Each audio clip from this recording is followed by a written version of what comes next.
একটি রেসিপি আপনাদের সঙ্গে শেয়ার করলাম বন্ধুরা।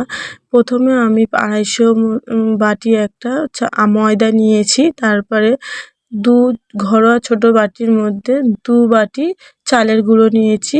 আর সেই বাটিতে 1 বাটি সুজি নিয়েছি। ভালো জল দিয়ে ভালোভাবে ফেটে নেব।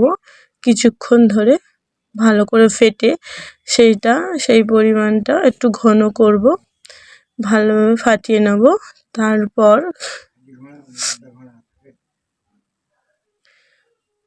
আমি এখানে 2.5 বাটি ছোট বাটির 2.5 বাটি চিনি দিয়ে দেব। জলটা অল্প পরিমাণে দিয়েছিলাম, কারণ চিনিটা দেব তো, তা চিনি থেকে জল বেরোবে, সেইতে হয়ে যাবে। আর এখানে পরিমাণ মতো নুন দিয়ে নেব, দিয়ে আবার ভালো করে ফেটে নেব। ফাটতে থাকবে যতক্ষণ গোলাটা তত ফুলবে। আর তারপর আমি এলাচ এখানে ছিঁড়ে দিয়ে দেব। তারপরে কালো জিরে আমি কালো জিরে দিয়ে নেব, দিয়ে আবার জিনিসটাকে ফেটে নেব। গলাটাকে যত পরিমাণে তুমি ফাটবে তত আমাদের তেলের পিঠেটা, ভাজা পিঠেটা ফুলতে থাকবে। এমন পরিমাণে আমি বানিয়ে নেব যেটা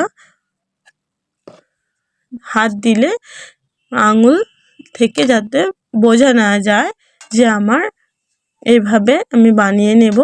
তারপর হয়ে যাওয়ার পরে আমি গরম তেল হয়ে যাওয়ার পর আমি দিয়ে দেব, দিয়ে ভেজে নেব।